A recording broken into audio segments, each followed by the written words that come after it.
دین کی محنت جب تک ہوتی رہے گی، دین کے سارے شعبے زندہ رہیں گے، دعوت جب تک چلتی رہے گی دین کے سارے شعبوں کو تقویت ملے گی، دین کا ہر شعبہ وہ ترقی پر رہے گا، پانی ملے گا۔ جیسے درخت کی جڑ اثر ہے اور درخت کو پانی جڑ میں دیا جاتا ہے، کوئی درخت کے پتوں پر یا اس کی شاخوں پر پانی نہیں ڈالتا، خلوت تو درخت کی جڑ پر پانی ڈالتا ہے، پھر اس کی وجہ سے سارا درخت وہ ہرا بھرا رہتا ہے، پھلدار رہتا ہے، اس سے سایہ بھی ملتا ہے، ہوا بھی ملتی ہے، ہر طرح کا نفع لوگ اس سے اٹھاتے ہیں۔ تو ایسے ہی فرمایا دعوت الی اللہ، یہ اسی طرح ہے کہ جب تک دعوت زندہ رہے گی دین کے سارے شعبے ہرے بھرے رہیں گے، مساجد آباد رہیں گے، مدارس آباد رہیں گی، تعلیم زندہ رہے گی، قرآن کا سیکھنا سکھانا یہ جاری رہے گا، یہاں تک کہ سعید احمد خان صاحب نے لکھا ہے کہ دعوت کی محنت پر مسجد کو نمازی ملیں گے، مدارس اور مکاتب کو طلباء ملیں گے، اور کعبۃ اللہ کو زیارت کرنے والے ملیں گے، حاجی ملیں گے۔ اتنی تاثیر اللہ نے دعوت میں رکھی ہے۔ تو دوستوں عزیزوں، یہ جو دعوت کی محنت ہے اس سے ہماری نسبت جڑی ہے، یہ اللہ کا احسان ہے۔ اب اصل محنت یہ ہے کہ اس سے مناسبت پیدا ہو جائے۔ فرمایا ایک ہے نسبت کہ بس آدمی لگا رہے، اور ایک ہے مناسبت کہ آدمی کو وہ چیز لگ جائے۔ تو اس طرح ہمیں دعوت سے مناسبت پیدا کرنا ہے، ہر حال میں دعوت کو ترجیح دینا ہے، دعوت دینے کو اختیار کرنا ہے، تاکہ دین اپنی زندگیوں میں بھی باقی رہے اور دین امت میں زندہ رہے۔ حضرت مولانا یوسف صاحب رحمۃ اللہ علیہ کا ملفوظ مشہور ہے کہ اپنے دین پر جمع رہنے کے لیے، استقامت کے لیے اپنے دین کی دعوت ضروری ہے۔ جب تک ہم اپنے دین کی دعوت دیتے رہیں گے تب تک دین پر چلنا، دین پر جمنا، دین پر استقامت، اعمال پر استقامت یہ باقی رہے گی۔ تو فرمایا جہاں ہماری دعوت چھوٹ جائے گی وہاں ہمارا دین سے دور ہونا شروع ہو جائے گا۔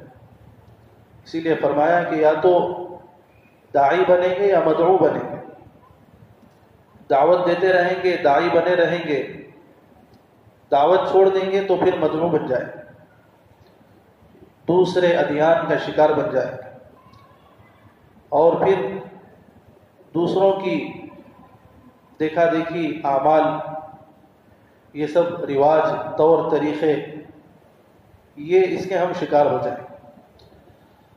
آج ہم دیکھیں کہ امت کا حال یہی ہے، دعوت کو چھوڑ دیا تو غیروں کے طور طریقے، رواج، یہ سب ہم مسلمانوں میں داخل ہو گئے۔ اپنے دین پر بچنا جمنا مشکل ہو گیا مسلمانوں کا، اپنے دین پر چلنا مشکل ہو گیا، بلکہ دوسروں کے طور طریقے اپنے دین کے مقابلے میں ہمیں اچھے لگنے لگے، یہاں تک گویا کہ ہم نیچے پہنچ گئے۔ اس لیے دوستوں عزیزوں بزرگوں، ایک بات ہمیں سمجھنا ہے کہ دعوت بہت ضروری ہے۔ فرمایا کہ دعوت تو یہ ہماری اپنی حفاظت کا ذریعہ ہے۔ بارہا نظام الدین میں کہا جاتا ہے کہ اعمال دعوت وہ اعمال ہدایت، اعمال تربیت، اعمال حفاظت ہے۔ ہمارے اپنے ایمان کی حفاظت ہے، اعمال کی حفاظت ہے، بہت ساری چیزوں کی حفاظت ہے۔ اس لیے انبیاء علیہ السلام کی دعوت کو ہمیں سامنے رکھنا ہے۔ دعوت پر جمنے کے لیے صحابہ کی اور انبیاء کی دعوت کو جب تک ہم اپنے سامنے نہیں رکھیں گے تب تک ہمارے سامنے دعوت کی حقیقت نہیں رہے گی. پھر رسمی دعوت کو بھی ہم دعوت سمجھیں گے. جیسا کہ اس وقت کثرت سے یہ بات بتائی جا رہی ہے اور ہمارے درمیان یہ چیز پیدا ہو گئی ہے کہ موبائل کے ذریعے سے یا دوسرے آلات کے ذریعے سے دعوت دینے کو ہم دعوت سمجھ رہے ہیں. فرمایا یہ تو دعوت ہے ہی نہیں. اسی لیے مولانا الیاس صاحب نے فرمایا کہ دیکھو کان میں بات کا ڈالنا یہ دعوت نہیں ہے، بلکہ بات دلوں تک پہنچے یہ اصل دعوت ہے. اور اس کے لیے طریقہ کار مثال سے سمجھایا ہے کہ جس طرح نماز ایک فریضہ ہے اور اس کا ایک طریقہ کار ہے اور اس میں انسان کا بدن استعمال ہوتا ہے، انسان کے اعضاء اور جوارح وہ استعمال ہوتے ہیں، تو ایسے ہی فرمایا دعوت ایک فریضہ ہے، اس کا ایک طریقہ کار اور اس کی ایک محنت ہے کہ جس طرح نماز میں انسان کا بدن استعمال ہوتا ہے، ایسے ہی دعوت مؤثر ہونے کے لیے انسان کا بدن اور اس کے اعضاء مستعمل. جب تک اعضاء استعمال نہیں ہوں گے اس وقت تک دعوت میں تاثیر بھی نہیں ہوگی. اسی لیے حیات الصحابہ میں لکھا ہے کہ اللہ کے نبی کی دعوت کیسی تھی. انفرادی دعوت، اللہ کے نبی کا چلنا پھرنا، دعوت کے لیے لمبے لمبے سفر، خاص کر ہجرت کے موقع کا واقعہ لکھا ہے ہمارے سامنے ہے.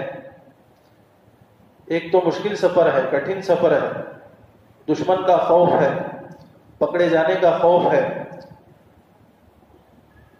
لیکن اللہ کے نبی نے وہ راستہ اختیار کیا جو راستہ مشکل ہے.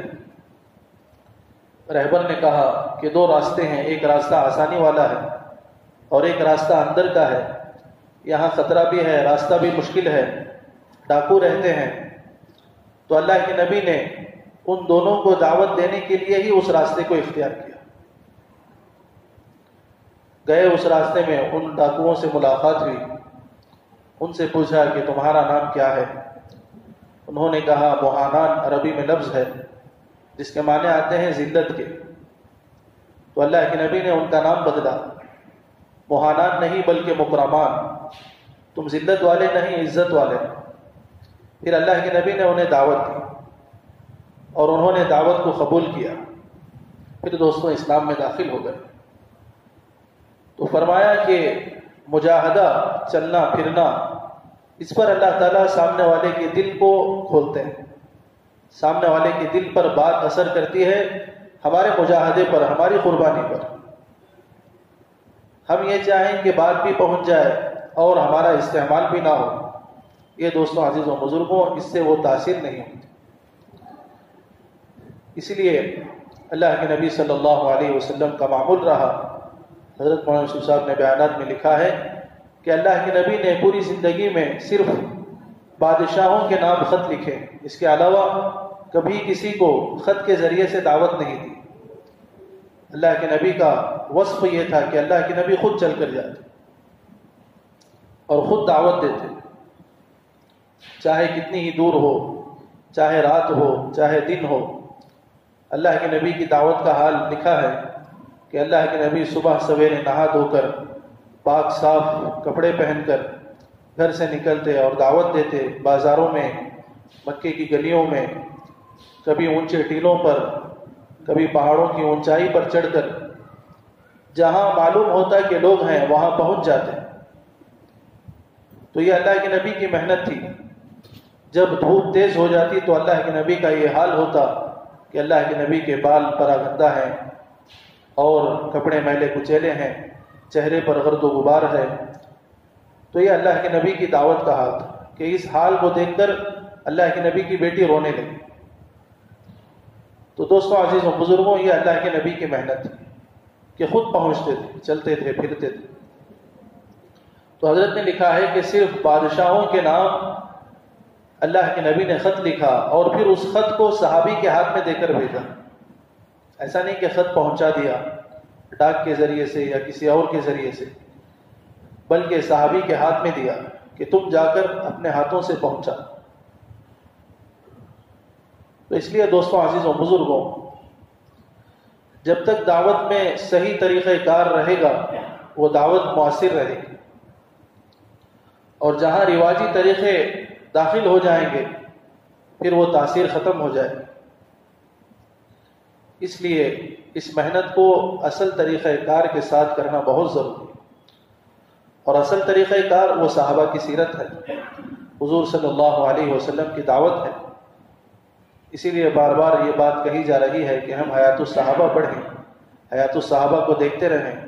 مستقل پہلی جلد میں اللہ کے نبی صلی اللہ علیہ وسلم کی دعوت کا بیان کیا گیا ہے، کتنے واقعات اور صحابہ کی دعوت کا بیان مفصل طریقے پر حضرت نے جمع فرمایا۔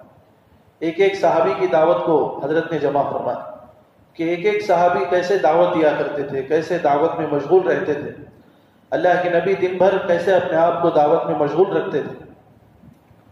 تو دوستو عزیزوں، حیات الصحابہ پڑھیں گے، صحابہ کی سیرت سامنے ہوگی تو دعوت کی حقیقت ہم پر کھلے گی، دعوت کی حقیقت ہمیں سمجھ میں آئے، اس ذمہ داری کا احساس ہمارے اندر پیدا ہوگا۔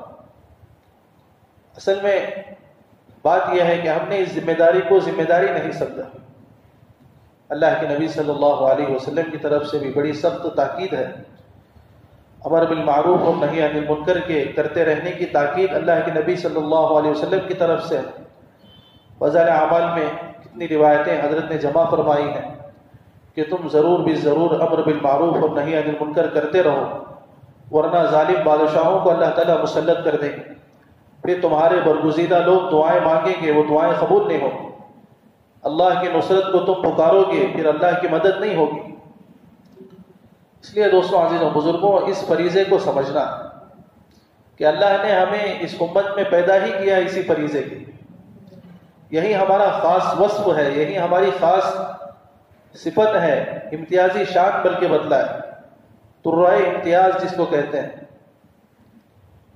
کنتم خیر امۃ اخرجت للناس تأمرون بالمعروف وتنہون عن المنکر وتؤمنون باللہ، کہ اللہ نے خیر امت کہا ہے۔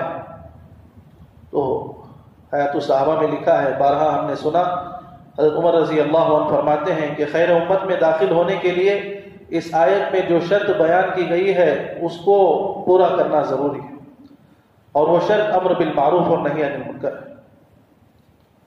حضرت کہنے لگے کہ آج ہمارا حال یہ ہے کہ ہم دعوت دیے بغیر خیر امت میں شامل ہونا چاہتے ہیں، دعوت دیے بغیر کوئی خیر امت میں داخل ہو ہی نہیں سکتا۔ خیر امت میں داخل ہونے کے لیے دعوت بہت ضروری ہے، امر بالمعروف اور نہی عن المنکر، یہ ذمہ داری کو پورا کرنا بہت ضروری ہے۔ جس طرح نماز ایک فریضہ ہے، زکوٰۃ ایک فریضہ ہے، ایسے ہی دعوت ایک فریضہ ہے۔ ایک مرتبہ اللہ کے نبی صلی اللہ علیہ وسلم کی مجلس میں ایک صحابی آئے اور انہوں نے اللہ کے نبی سے بیعت کی، تو اللہ کے نبی نے ان کا ہاتھ اپنے ہاتھ میں لے کر بیعت کی، بہت سارے احوال جو اسلام کے فرائض ہیں ان کو گنایا، اسی طرح زکوٰۃ کو بھی گنایا اور دین کی محنت کو بھی گنایا کہ تم مجھ پر بیعت کرو گے دین کی محنت پر بھی۔ تو انہوں نے جب منع کیا تو اللہ کے نبی نے بیعت سے اپنا ہاتھ کھینچ لیا۔ یعنی علماء نے فرمایا کہ جس طرح دوسرے فرائض کو اللہ کے نبی نے گنوایا ہے، ایسے ہی دین کی محنت کو بھی اللہ کے نبی نے وہاں گنوایا، اور جب انہوں نے انکار کیا تو اللہ کے نبی نے بھی بیعت سے انکار کر دیا۔ تو اس سے معلوم ہوتا ہے کہ جس طرح دوسرے فرائض ضروری ہیں ایسے ہی دین کی محنت بھی ضروری ہے۔ دین کی محنت یعنی دعوت اللہ، فریضہ دعوت اللہ، اسلام کے سہام میں سے اللہ نے اس کو شامل فرمایا۔ سورہ توبہ میں جو اسلام کے سہام بیان کیے گئے ہیں، التائبون العابدون السائحون الراکعون الساجدون الآمرون بالمعروف والناہون عن المنکر، فرمایا یہ اسلام کے سہام میں سے ہیں۔ یہ آیتوں میں جو اوصاف اللہ نے بیان فرمائے، التائبون العابدون، توبہ کرنے والے، رجوع کرنے والے، انابت والے، عبادت والے، اور عبادت میں خاص اللہ نے رکوع اور سجدے کو بیان فرمایا کہ نماز کا خاص اہتمام کرنے والے، تو اس میں اللہ نے امر بالمعروف اور نہی عن المنکر کو بھی بیان فرمایا کہ امر بالمعروف کرنے والے، نہی عن المنکر کرنے والے۔ تو فرمایا یہ اسلام کے سہام میں سے۔ تو دوستوں عزیز و بزرگوں، یہ بنیادی فریضہ ہے، اس کو ہمیں فریضہ سمجھنا ہے۔ حضرت نے تو حضرت مولانا تقی عثمانی صاحب کا حوالہ دیتے ہوئے یہاں تک فرمایا کہ انفرادی دعوت تو فرض عین ہے۔ ابھی ہم اس مسئلے میں ہیں کہ دعوت فرض ہے یا نفل ہے یا سنت ہے، انفرادی دعوت تو فرض عین بنتا ہے۔ تو اس لیے دوستوں عزیز و بزرگوں، جب اس فریضے کو ہم فریضہ سمجھیں گے تو پھر ہمارے اندر اس کی اہمیت آئے گی اور اس کے پورا کرنے کی ذمہ داری کا احساس آئے گا، اور جب دعوت زندہ ہوگی تو پھر دین کے تمام شعبوں میں تقویت پائے گی، دین کے سارے شعبے زندہ ہوں گے، دین پر چلنا آسان ہوگا، دین پر جمنا آسان ہوگا، اور جب دین زندگیوں میں آئے گا تو پھر اللہ کی مدد آئے گی۔ آج ہر طرف پریشانیاں، مصیبتیں، مسلمان اس کا شکار ہیں، اور اصل اس کی وجہ یہ ہے کہ جو بنیادی فرائض ہیں اس کو ہم چھوڑے ہوئے ہیں، نمازوں کو چھوڑے ہوئے ہیں، دعوت کو چھوڑے ہوئے ہیں۔ حالانکہ اللہ نے فرمایا ان تنصروا اللہ ینصرکم، کہ اگر تم میری مدد کرو گے تو میں تمہاری مدد کروں گا اور دشمنوں کے مقابلے میں تمہارے قدموں کو جما دوں گا۔ تو فرمایا کہ اللہ کی مدد یعنی اللہ کے دین کی مدد۔ اس میں اس بات کو بھی سمجھنا ہے کہ ایک تو اللہ کے دین کی مدد ہے اور ایک تو مسلمانوں کی مدد ہے۔ بہت سارے لوگ اپنے مال کے ذریعے سے مسلمانوں کا تعاون کرتے ہیں، رفاہی کام کرتے ہیں، تو وہ فرمایا کہ یہ اسلام کی مدد ہے۔ دین کی مدد یہ ہے کہ لوگوں کو دین کی طرف متوجہ کرنا، نماز کی طرف متوجہ کرنا، یہ اصل دین کی مدد ہے۔ سنتوں کی طرف لوگوں کو متوجہ کرنا، مال کے ذریعے سے تعاون کرنا، یہ فرمایا دین کی مدد نہیں بلکہ یہ مسلمانوں کی اور اسلام کی مدد ہے۔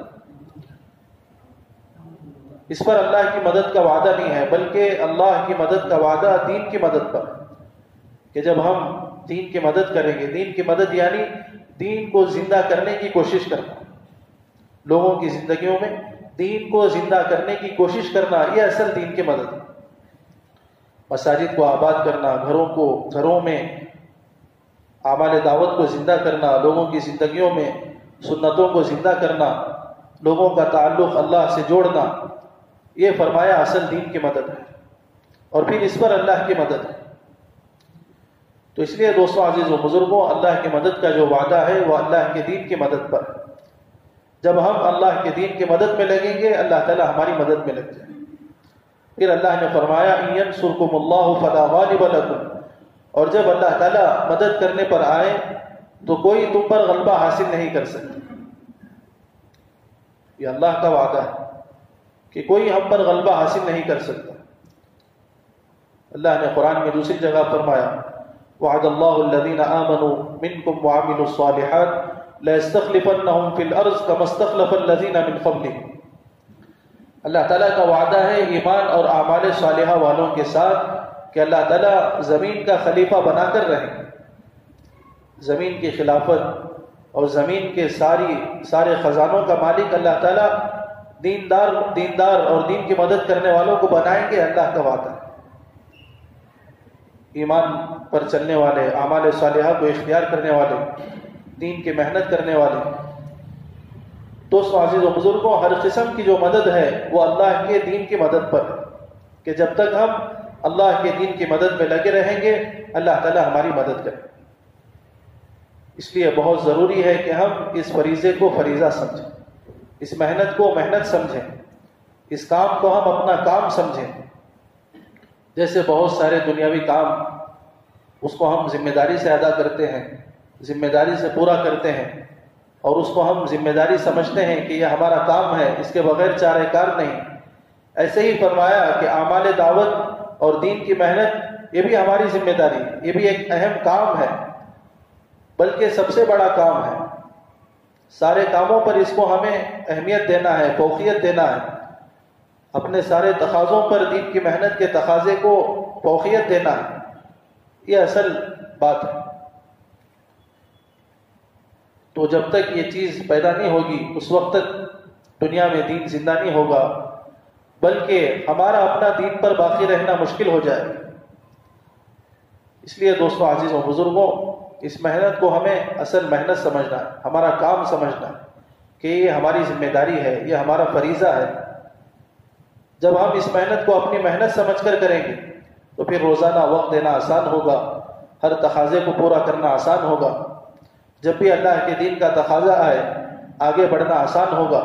جیسے صحابہ رضی اللہ عنہم اجمعین، ان کی زندگیاں، ان کی سیرت ہمارے سامنے ہے کہ جہاں کہیں اللہ کے نبی نے آواز لگائی، اور جب بھی آواز لگائی صحابہ نے ہر جگہ لبیک کہا۔ حضرت محمد یوسف صاحب نے بیانات میں لکھا ہے کہ اللہ کے نبی نے ایسا ماحول بنایا تھا مدینے میں کہ جہاں سے بھی آواز لگ جاتی، چاہے وہ آواز بازار میں لگے، مسجد میں لگے، گھر میں لگے، شادی کے موقع پر لگے یا جنازے کے موقع پر لگے، صحابہ نکل آتے تھے۔ یہ مزاج صحابہ کا بن گیا تھا۔ ایسی صحابہ نے محنت کی، ذمہ داری کو سمجھا تھا صحابہ نے۔ تو دوستوں عزیز و بزرگوں، صحابہ کا نکلنا آسان ہو گیا۔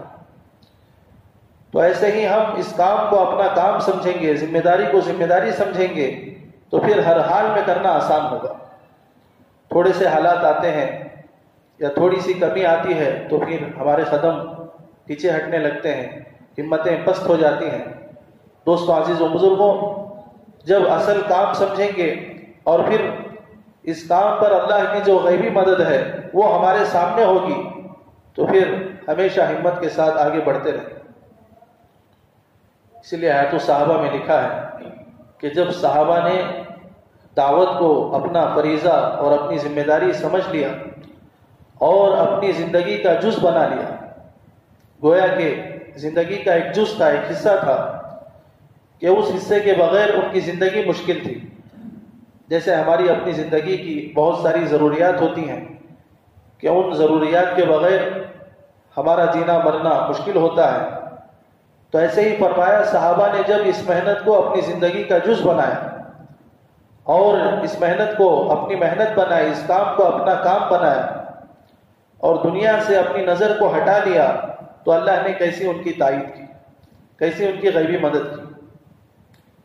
ہر چیز میں اللہ نے مدد کی، کبھی فرشتوں کے ذریعے سے، کبھی اگر مال میں کمی ہے تو اس میں برکت دے کر، صحت تندرستی میں اگر کمی ہے تو صحت تندرستی دے کر، اسباب میں کمی ہے تو پھر اللہ نے اسباب دے کر۔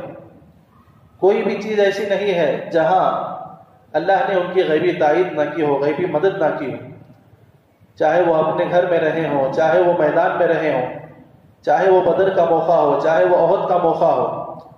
دوستوں عزیز و بزرگوں، مستقل حیات الصحابہ میں لکھا ہے کہ کن کن چیزوں کے ذریعے سے اللہ نے صحابہ کی غیبی تائید کی جب صحابہ نے اس کام کو اپنا کام بنایا۔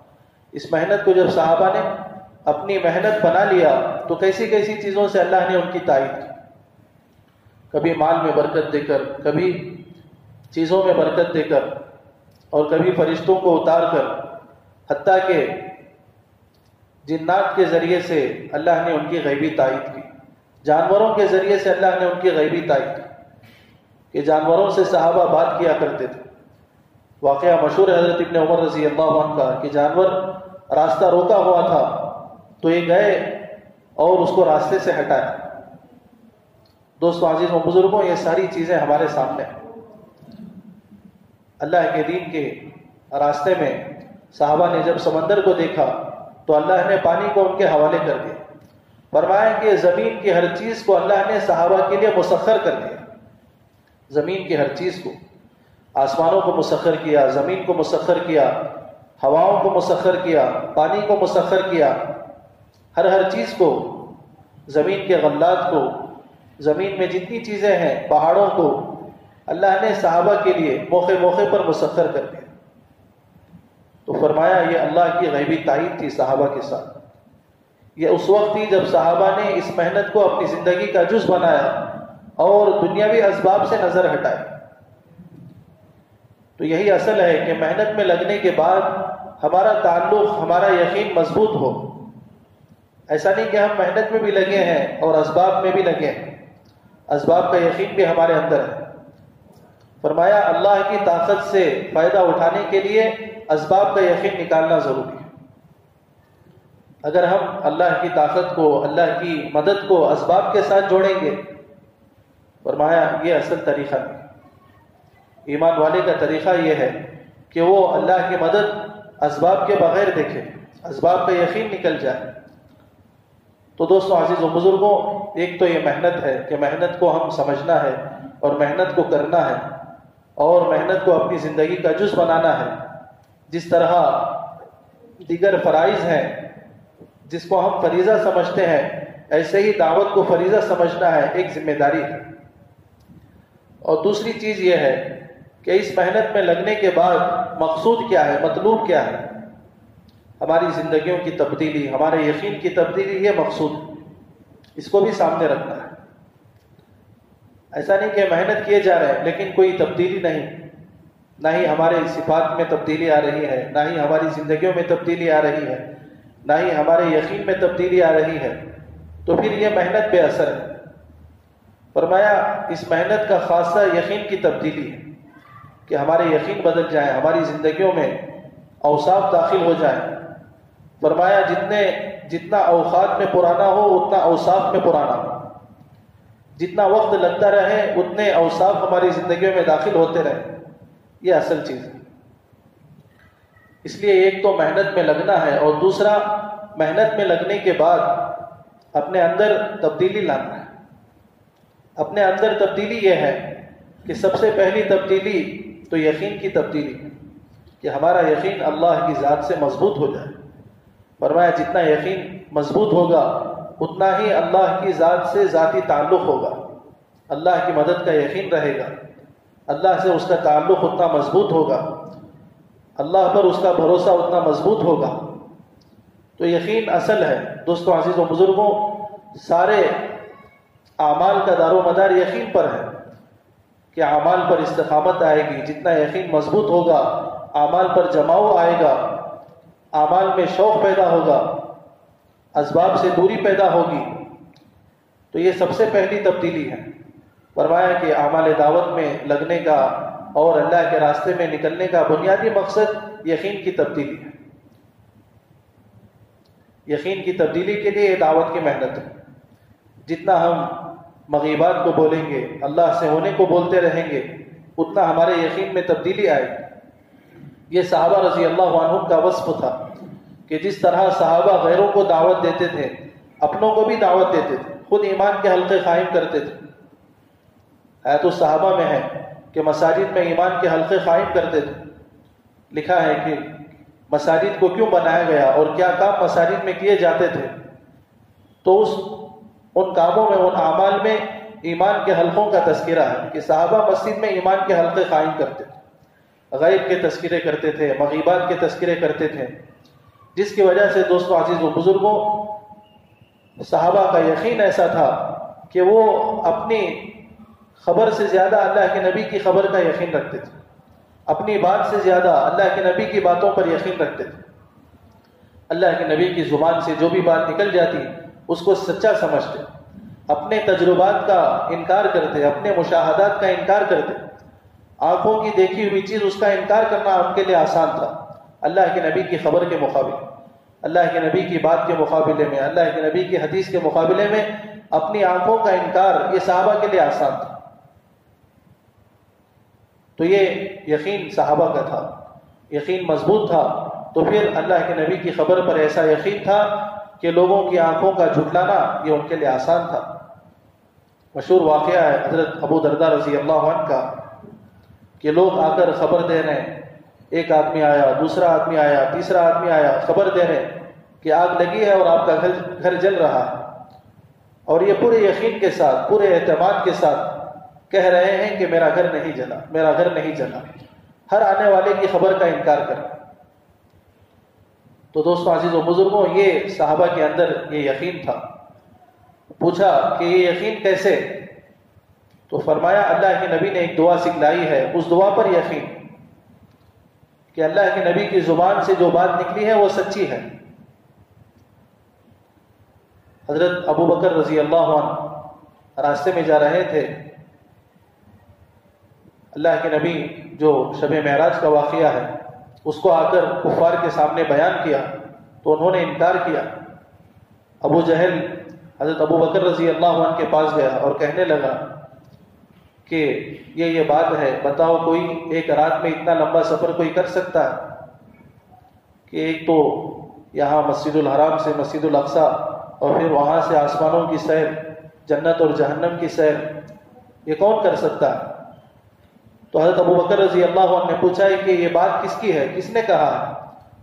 فرمایا تمہارے دوست یہ دعویٰ کرتے ہیں۔ تو حضرت ابو بکر رضی اللہ عنہ نے فوراً کہا کہ اگر یہ دعویٰ ان کا ہے تو یقیناً وہ سچا ہے، وہ اپنی بات میں سچے ہیں۔ دوستو عزیزوں، اس طرح صحابہ کا یقین تھا اللہ کے نبی کی خبر پر۔ غزوہ خندق کے موقع پر حیات الصحابہ میں لکھا ہے کہ دوستو عزیزوں، ایک تو بات یہ ہے کہ اللہ کے جتنے بھی وعدے ہوتے ہیں وہ خوف اور تنگی کی حالت میں ہوتے ہیں۔ اللہ تعالیٰ جو بشارتیں اور خوشخبریاں سناتے ہیں وہ ناگواریوں کے موقع پر، مشکل حالات میں، اسی میں ہمارے ایمان کا امتحان ہوتا ہے۔ ہمارے ایمان کا امتحان اسی میں ہے کہ ناگواری کی حالت میں، تنگی کی حالت میں خوشخبری سنائی جائے۔ تو اب یہاں صحابہ کے ایمان میں اور منافقین کے ایمان میں یہی امتحان تھا کہ ان بشارتوں کو صحابہ سن کر یقین کرتے تھے تو ان کے ایمان میں اور اضافہ ہوتا تھا، اور منافقین اللہ کے نبی کے وعدوں کو سن کر شک کرتے تھے تو ان کے شک میں اضافہ ہوتا تھا۔ تو صحابہ کا یقین ایسا تھا اللہ کے نبی کی بات پر کہ اللہ کے نبی نے غزوہ خندق کے موقع پر بشارتیں سنائیں۔ سب خندق کھودنے میں لگے تھے، ایک بڑی چٹان حائل ہو گئی، سامنے آ گئی، جس سے صحابہ سے وہ پھوٹی نہیں جا رہی تھی۔ تو اللہ کے نبی نے کدال لی اور زور سے تکبیر کہتے ہوئے ایک مار مارا۔ جب وہ چٹان پھٹی تو ایک روشنی سی ظاہر ہوئی۔ تو فرماتے ہیں اللہ کے نبی، مجھے اس وقت روم کے سارے محلات اور ان کے خزانے دکھائے گئے کہ اللہ تعالیٰ ان کو فتح کرے۔ تو اللہ کے نبی نے وہ بشارت سنائی۔ حالانکہ دوستوں عزیز و بزرگوں، موقع ایسا ہے کہ صحابہ پر خوف ہے، بھوک مسلط ہے، تنگی مسلط ہے، لیکن اللہ کے نبی بشارت دے رہے ہیں روم کے خزانوں کی کہ صحابہ کے تصور میں بھی نہیں کہ اس زمانے کی یہ طاقت ہے، اس زمانے میں کوئی تصور نہیں کر سکتا۔ تو ایسے موقع پر اللہ کے نبی بشارت دے کہ خود صحابہ تنگی میں ہیں، بھوک میں ہیں، حالات میں ہیں، حالات کا شکار ہیں، لیکن صحابہ نے یقین کیا کیونکہ یہ وہ اللہ کے نبی کی بات تھی۔ اسی طرح پھر اللہ کے نبی نے دوسری تکبیر کہتے ہوئے دوسری مار ماری تو پھر کچھ روشن سی چیزیں اللہ کے نبی کو دکھائی گئیں۔ تو اللہ کے نبی نے فرمایا کہ فارس کے سارے محلات اور وہاں کے خزانے، وہاں کے غلام مجھے دکھلائے گئے کہ یہ سب فتح ہو کر تمہارے قدموں میں آ جائے۔ تو دوستوں عزیزوں بزرگوں، صحابہ نے اس پر یقین کیا، اور ادھر منافقین کہہ رہے تھے کہ حالت تو ان کی تنگی کی ہے، خوف کی ہے، اور باتیں کیا ہے، روم اور فارس کے کر رہے ہیں۔ تو اس لیے دوستوں عزیزوں بزرگوں، اصل بات یہ ہے کہ امتحان ایمان کا جو ہوتا ہے وہ تنگیوں میں ہوتا ہے، حالات میں ہوتا ہے۔ مشکل وقت میں اللہ تعالیٰ امتحان لیتے ہیں کہ یہ آیا ہم پر یقین کرتا ہے یا پھر اسباب پر اور دنیا پر یقین کرتا ہے۔ مال کی کمی کے موقع پر اللہ تعالیٰ امتحان لیں گے کہ آیا یہ ہم پر یقین کرتا ہے یا پھر مال کے کم ہو جانے کا جو خوف ہے اس پر یقین رکھتا ہے۔ تو اس طرح دوستوں عزیزوں بزرگوں، محنت میں لگنے کے بعد یقین میں تبدیلی آنا بہت ضروری ہے۔ اس دعوت کی محنت کے ذریعے سے یہی مقصود اور مطلوب ہے کہ ہمارے اندر کا جو فاسد یقین ہے وہ نکلے اور صحیح یقین داخل ہو جائے، اللہ سے ہونے کا یقین داخل ہو جائے، نبی کی خبروں پر سچا یقین آ جائے، جیسے صحابہ نے نبی کی خبروں پر سچا یقین کیا، اپنے تجربات کا، مشاہدات کا انکار کیا۔ خزیمہ رضی اللہ عنہ کا واقعہ مشہور ہے، حیات الصحابہ میں لکھا ہے کہ اللہ کے نبی نے گھوڑا خریدا اور پھر جب بیچنے والے نے اللہ کے نبی سے انکار کر دیا تو انہوں نے بغیر دیکھے گواہی دی، حالانکہ معاملے کے وقت وہ سامنے نہیں تھے، بغیر دیکھے گواہی دی۔ تو اللہ کے نبی نے یہی پوچھا کہ تم نے گواہی کیسے دی؟ تو حضرت خزیمہ رضی اللہ عنہ نے کہا کہ آپ تو ہمیں آسمان کے اوپر کی خبریں، غیب کی خبریں بتاتے ہیں، اس پر ہم یقین کرتے ہیں، یہ تو ایک چھوٹا سا معاملہ ہے، اس پر آپ جھوٹے کیسے ہو سکتے ہیں؟ تو دوستو عزیزوں، یہ صحابہ کا یقین تھا۔ مشہور واقعہ ہے کہ ایک نئے صحابی اللہ کے نبی کی مجلس میں آئے اور اللہ کے نبی نے ایک بشارت سنائی کہ ایک حرا ایک مقام ہے، وہاں کا ایک قلعہ ہے، وہ اللہ تعالیٰ فتح کریں گے اور وہاں سے ایک باندی نکل کر آئے گی۔ تو انہوں نے کہا کہ اللہ کے نبی میرا ان سے نکاح کر۔ تو فوراً اللہ کے نبی نے کہا کہ میں نے اس کا نکاح تیرے سے کر دیا۔ دوستو عزیزوں، یہ یقین صحابہ کا تھا کہ اللہ کے نبی کی زبان سے جو بات نکلے گی وہ سچ ہو کر رہے۔ اس طرح دوستو عزیزوں بزرگوں، یقین کا بدلنا یہ اصل اس محنت کا وصف ہے کہ ہمارے اندر محنت کے راستے سے یقین میں تبدیلی آئے، اللہ کے نبی کی خبروں پر یقین۔ ایسا نہ ہو کہ اسباب کا یقین اور پھر مشاہدات اور تجربات کا یقین اللہ کے نبی کی خبر کے مقابلے میں غالب رہے۔ تو یقین کی تبدیلی ہمارے اندر آئے، اللہ سے ہونے کا یقین آئے، نبی کی خبروں کا یقین آئے، یہ اس محنت کا وصف۔ اور اسی طرح فرمایا محنت کے ذریعے سے ہمارے اندر دنیا کی محبت یہ ختم ہو، زہد اور قناعت ہمارے اندر آئے، آخرت کا فکر اور یقین ہمارے اندر آئے، آخرت کے احوال ہمیشہ ہمارے سامنے ہوں۔ فرمایا یہ اصل محنت کا وصف۔ اللہ نے جو قرآن میں اسلام کے سہام بیان کیے ہیں، ان المسلمین والمسلمات والمؤمنین والمؤمنات والقانتین والقانتات، قناعت کرنے والے۔ دوستو عزیزوں، ایمان کی ایک بنیادی علامت قناعت ہے کہ ہمارے اندر دنیا سے بے رغبتی۔ قناعت کا مطلب حضرت نے فضائل اعمال میں حضرت شیخ نے لکھا ہے کہ قناعت اور زہد کا مطلب یہ ہے کہ آدمی اپنی زندگی پر راضی رہے، چاہے وہ زندگی کیسے ہی ہو، اور جو مصیبت آئے اس پر صبر کرے، اور اس مصیبت کے موقع پر کسی کے سامنے سوال کا ہاتھ نہ پھیلائے۔ یہ اصل قناعت ہے۔ جس کے اندر یہ تین باتیں ہوں گی وہ خانع ہوگا۔ اللہ کے فیصلوں پر راضی رہنا، صحابہ کا یہی حال تھا کہ اللہ تعالیٰ جس حال پر بھی رکھے صحابہ راضی رہتے تھے۔ رضا بالقدر جسے کہتے ہیں کہ تقدیر پر راضی ہونا، اللہ کے فیصلوں پر راضی ہونا، یہ صحابہ کا بنیادی وصف تھا۔ ہر حال میں صحابہ اللہ کے فیصلوں پر راضی، چاہے نفع ملے، چاہے نقصان ملے، چاہے بیماری، چاہے صحت، چاہے مال میں کمی ہو جائے، کاروبار میں کمی ہو جائے، کاروبار میں نقصان ہو جائے، اللہ کی طرف سے ہے تو صحابہ راضی۔ تو دوستو عزیزوں بزرگوں، یہ چیز ہمارے اندر آئے، محنت کے ذریعے سے روزانہ دنیا کی بے ثباتی کا یقین آئے، آخرت کا یقین آئے۔ یہ ایمان کی علامت فرمایا۔ صحابہ رضی اللہ عنہم کا یہی حال تھا۔ کتنی مرتبہ ہم منتخب احادیث میں بھی وہ حدیث لکھی ہے، اللہ کے نبی نے حضرت حارثہ رضی اللہ عنہ کو مسجد میں سوئے ہوئے تھے، انہیں جگایا اور پوچھا کہ تمہارا کیا حال ہے؟ انہوں نے کہا اللہ کے نبی ایمان کی حالت میں ایمان کی حالت میں۔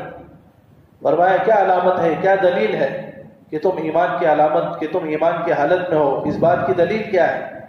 تو انہوں نے فرمایا اللہ کے نبی دلیل یہ ہے کہ میں نے دنیا سے اپنا دل ہٹا لیا ہے۔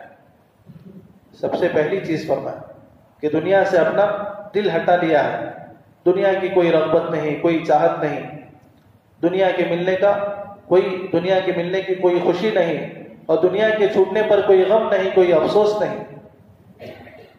یہ صحابہ کی خاصیت تھی کہ نہ ہی دنیا کے ملنے پر خوشی ہوتی، نہ ہی دنیا کے چھوٹنے پر کوئی افسوس اور رنج ہوتا۔ حیات الصحابہ میں لکھا ہے کہ ایک مرتبہ مدائن کا علاقہ فتح ہوا تو اس میں خزانے ملے بہت سارے۔ تو اس زمانے میں ایسا تھا کہ جو بھی خزانہ، کوئی علاقہ اگر فتح ہوتا، کوئی بھی خزانہ ملتا تو وہ سب لا کر جمع کر دیا جاتا، بیت المال جس کو کہتے ہیں، مال غنیمت جس کو کہتے ہیں۔ پھر جب سب جمع ہو جاتا تو اس وقت تقسیم ہوتا۔ جمع ہونے کے بعد تو مدائن کا علاقہ جب فتح ہوا تو لوگ جہاں جہاں خزانے مل رہے تھے وہ سب لا کر جمع کرنے لگے۔ تو ایک صحابی کا واقعہ ہے کہ جب رات گزر گئی، یعنی رات کا حصہ ہو گیا، اندھیرا سا ہو گیا، تو رات میں ایک صحابی ایک بڑا قیمتی خزانہ چہرے کو چھپاتے ہوئے لائے۔ روایت میں لکھا ہے کہ وہ چھوٹا سا خزانہ تھا، ایک چھوٹی سی چیز دکھنے میں نظر آ رہی تھی، لیکن وہ اتنی قیمتی تھی کہ جتنا مال جمع کیا گیا تھا ان سارے مال سے وہ چھوٹا سا خزانہ قیمتی تھی، یعنی اس میں ہیرے جواہرات تھے، بڑی قیمتی چیزیں تھیں۔ تو یہ رات کے اندھیرے میں لائے اور چہرے کو چھپاتے ہوئے لائے اور یوں ڈال کر چلے گئے۔ لوگوں نے دیکھا کہ یہ کون ہے، معلوم کرو یہ کیا ہے، بڑا قیمتی خزانہ ہے۔ تو کسی نے پوچھ لیا کہ تم نے اس میں سے کچھ لیا تو نہیں؟ تو انہوں نے فوراً کہا کہ اگر اللہ کا میرے اندر ڈر نہ ہوتا اور آخرت کی فکر نہ ہوتی تو میں یہ خزانہ یہاں لاتا ہی نہیں، وہیں سے کہیں رکھ لیتا، وہیں سے میں چھپا لیتا۔ فرمایا اللہ کا ڈر اور آخرت کی فکر، یہ دو چیزیں، اگر تھوڑی سی بھی اہمیت دنیا کی ہوتی تو وہ خزانہ رکھ لیتے، کسی کو بتاتے نہیں۔ تو انہوں نے کہا کہ اگر اللہ کا ڈر نہ ہوتا اور آخرت کی فکر نہ ہوتی تو میں یہ خزانہ یہاں لاتا ہی نہیں۔ تو پھر لوگوں نے کہا کہ اچھا آپ اپنا نام تو بتائیں، اس لیے کہ ایک تو اندھیرا تھا اور انہوں نے بھی اپنے آپ کو چھپائے رکھا تھا۔ تو انہوں نے فرمایا کہ میں اپنا نام ظاہر نہیں کروں۔ فرمایا اگر میں اپنا نام ظاہر کر دوں گا تو تم میری تعریف کرنے لگو کہ یہ کتنا ایماندار ہے، کتنا اچھا بندہ ہے۔ تو انہوں نے اپنی تعریف کو بھی پسند نہیں کیا کہ چلو کام تو اچھا کیا ہو، بعض دفعہ ہمارے اندر یہ چیز آ جاتی ہے، اچھا کام کیا ہو تو لوگ میری تعریف کر دیں، لوگ میری واہ واہ کر دیں، لوگ مجھے سراہیں۔ دوستو عزیز و بزرگوں، یہ صحابہ کے اندر یہ صفات تھی۔ انہوں نے فرمایا کہ میں تمہارے سامنے اپنا تعارف نہیں کروں گا ورنہ تم میری تعریف کرنے لگو گے، کہنے لگے کہ حقیقت میں تعریف کے لائق تو اللہ ہے، تعریف کے لائق تو اللہ ہے، میری کیا تم تعریف کرو گے۔ تو دوستو عزیزوں، اس طرح صحابہ کے اندر دنیا کی چیزوں کی کوئی وقعت، کوئی حیثیت نہیں تھی، نہ ہی ہیرے جواہرات، نہ مال، کسی چیز کی وقعت نہیں، کسی چیز کی اہمیت نہیں، ذرہ برابر بھی اہمیت نہیں تھی، ذرہ برابر۔ تو دوستو عزیزوں، یہ چیز اصل ہے کہ ہمارے اندر دنیا سے بے ثباتی، دنیا کی بے رغبتی کا روزانہ یقین بڑھتا رہے۔ تو ان صحابی نے یہی فرمایا کہ دنیا سے میں نے اپنے دل کو ہٹا لیا ہے اور پھر دن بھر روزہ رکھتا ہوں، رات بھر جاگتا ہوں، آخرت کا منظر ہمیشہ میرے سامنے رہتا ہے، جہنمیوں کی چیخ و پکار کو میں اپنے کانوں سے سن رہا ہوں اور جنتیوں کی ملاقات کا منظر میری آنکھوں کے سامنے۔ ہمیشہ آخرت کی فکر، ہمیشہ آخرت کو سامنے رکھ کر صحابہ زندگی گزارتے تھے، ہمیشہ اللہ کا ڈر، ہمیشہ اللہ کے عذاب اور اللہ کی پکڑ کا خوف اور ڈر۔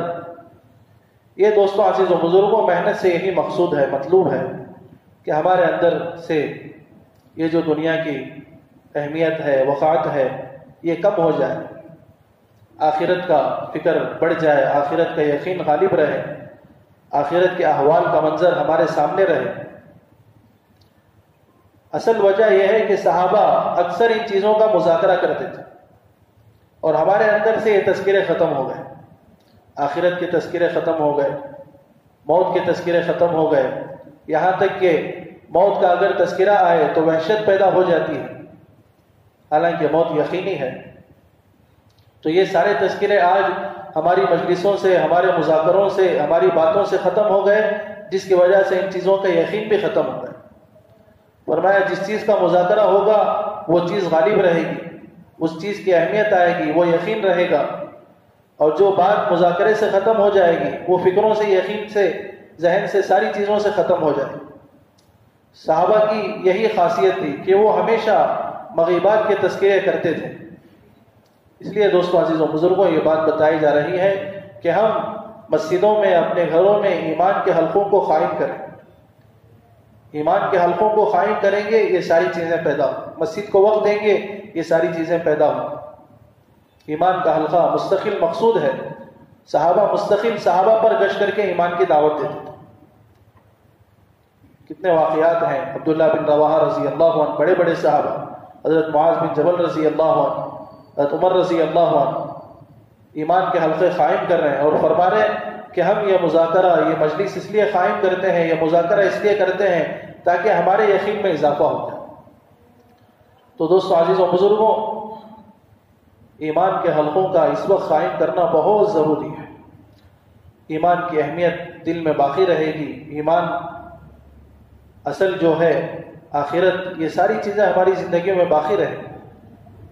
اسی لیے فرما رہے ہیں کہ ہم اپنی مسجدوں کو روزانہ وقت دیں ایمان کے حلقوں کو قائم کرنے کے لیے، دعوت کے حلقوں کو قائم کرنے کے لیے. حتیٰ کہ فرمایا کہ جتنے اعمال مسجد نبوی میں ہوتے تھے، جتنے حلقے مسجد نبوی میں لگتے تھے، وہ سارے حلقے، وہ سارے اعمال ہماری مسجدوں میں قائم ہو جائیں.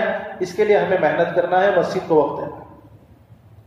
جتنا زیادہ ہم مسجد کو وقت دیں گے، ہماری مسجدیں آباد ہوں، ہماری مسجدیں نمونہ بنیں گی، مسجد نبوی کے قائم مقام بنے گی. کہ جو کام صحابہ مسجد نبوی میں کیا کرتے تھے، ہر اعتبار سے چھوٹے سے چھوٹا کام وہ صحابہ مسجد سے ان کا تعلق، اپنی ضرورتوں کو لے کر صحابہ مسجد میں آ رہے ہیں، اپنی حاجات کو لے کر صحابہ مسجد میں آ رہے ہیں. کسی چیز کی کمی ہو گئی ہے، صحابہ مسجد میں آ رہے ہیں. کوئی خوشخبری دینا ہے، صحابہ مسجد میں آ رہے ہیں. بھوک ستا رہی ہے تو صحابہ مسجد میں آ رہے ہیں. ہر حال میں صحابہ نے مسجد کو پکڑا تھا، ہر حال میں صحابہ نے مسجد کا راستہ اختیار کیا. یہاں تک کہ حضرت منصور صاحب نے لکھا ہے کہ صحابہ مسجد والے تھے. اللہ کے نبی نے ایک ایک صحابی کو مسجد والا بنایا تھا، یعنی صحابہ مسجد والے بن گئے تھے. صحابہ کون ہیں؟ مسجد والے ہیں. کہاں ملیں گے؟ مسجد میں ملیں گے. دوستو عزیزوں، ایسا ماحول اپنی مسجدوں میں قائم کرنے کے لیے مسجد کی آبادی کی محنت ہے. اس وقت مسجد کی آبادی کی محنت پر زور اس لیے دیا جا رہا ہے کہ ساری امت کا تعلق مسجد سے قائم ہو جائے. اس لیے کہ اللہ نے مسجد کو ایک مرکز بنایا ہے. مسلمانوں کے ایک ایک ضرورتوں کے پورا ہونے کا ذریعہ اللہ نے مسجد کو بنایا. ذاتی ضرورتیں، دنیاوی ضرورتیں، دینی ضرورتیں، ساری ضرورتوں کا تعلق مسجد سے ہے. کہ ہر مسلمان کی اپنی ذاتی ضرورت کا تعلق مسجد سے ہے. کہ جب تک ہمارا تعلق مسجد سے قائم نہیں ہوگا، اس وقت تک ہماری ضرورتیں بھی پورا نہیں ہوں. تو اس لیے مسجد ایک مرکزی حیثیت ہے کہ یہاں لوگ آئیں گے اپنی ضرورتوں کو لے کر، تو پھر اللہ تعالیٰ مسجد میں آنے کی برکت سے مسائل کو حل کریں. تو اس لیے دوستو عزیز و بزرگوں، ایک عمومی فضا بن جائے، مسجد کے آباد کرنے کی ایک عمومی فضا بن جائے کہ ہر مسلمان کا تعلق مسجد سے ہو جائے. یہاں تک حضرت نے فرمایا کہ ہر مسجد مدرسہ بن جائے، اور ہر مسلمان طالب علم بن جائے، اور ہر عالم معلم بن جائے. یہ مقصود ہے کہ مسجد کو ہم ایسے آباد رکھیں، ایسے آباد رکھیں کہ ہر مسلمان کا تعلق مسجد سے ہو جائے، سیکھنے والا بن جائے، مسجد مدرسہ بن جائے. حضرت مولانا سید احمد خان صاحب نے لکھا ہے کہ اللہ کے نبی کے زمانے میں مدینے میں کوئی مستقل عمارت مسجد کے نام، مدرسے کے نام پر نہیں تھی. جیسے آج مستقل عمارتیں ہیں کہ یہ مدرسہ ہے، یہ فلاں مدرسہ ہے. اس زمانے میں کوئی عمارت مدرسے کے نام پر نہیں تھی، بلکہ مسجد ہی مدرسہ تھا، اور صحابہ کا ہر گھر مدرسہ تھا. اللہ کے نبی آنے والوں کو اسلام میں نئے جو اسلام میں داخل ہوتے ہیں، ان کے مردوں کو اللہ کے نبی مسجد میں ٹھہراتے، وہاں ان کو سکھاتے، اور مستورات کو اللہ کے نبی صحابہ کے گھروں میں ٹھہراتے، وہاں ان کو دین سکھلائے. یہ ترتیب تھی. تو دوستو عزیزو، ایسا ایک فضا، ایسی ایک فضا بن جائے، ایسا ماحول بن جائے کہ ہر مسلمان وہ مسجد کو وقت دینے والا بن جائے. اس کے لیے فرمایا کہ سب سے پہلے ہمیں اپنا وقت طے کرنا پڑے کہ جس طرح ہمارا اپنا وقت کاروبار کے لیے ہے، گھر کے لیے ہے، ضرورتوں کے لیے ہے، شادی بیاہ کے لیے ہے، ہر چھوٹی سی چھوٹی ضرورت کے لیے ہم وقت کو فارغ کر رہے ہیں، اور مسجد کے لیے ہمارا وقت نہیں ہے، ہمارے پاس وقت نہیں ہے کہ ہم مشغول ہیں. دوستو عزیزوں، وقت دینا پڑے گا، وقت کو فارغ کرنا پڑے گا. یہاں تک کہ ہمارا جو فرصت والا وقت ہے، اسی کو ہم غنیمت سمجھ کر مسجد میں دے دیں گے تو بہت سارا خیر وجود میں آئے گا، ہماری حفاظت ہو جائے گی، لغویات سے بچ جائیں گے. کتنے نوجوان ہیں جو اپنے فرصت کے اوقات کو ضائع کر رہے ہیں، لغویات میں، موبائل میں، چائے کی ہوٹلوں میں، صرف ادھر ادھر کی باتوں میں وقت گزر رہا ہے، موبائل میں وقت گزر رہا ہے. ان کا یہ جو فرصت کا وقت ہے، یہ اگر مسجد کو مل جائے تو کتنا خیر وجود میں آئے، کتنا کچھ سیکھنے کو مل جائے گا۔ اس لیے دوستو عزیزوں یہ محنت ہے۔ قرآن میں اللہ نے فرمایا انما یعمر مساجد اللہ من آمن باللہ والیوم الآخر، مسجدوں کو وہی لوگ آباد کرتے ہیں جو اللہ پر اور آخرت کے دن پر ایمان رکھتے ہیں، جو اللہ پر ایمان رکھتے ہیں، آخرت کا جن کے اندر یقین ہے اور جو اللہ ہی سے ڈرتے ہیں، یہی لوگ مسجدوں کو آباد کرتے ہیں۔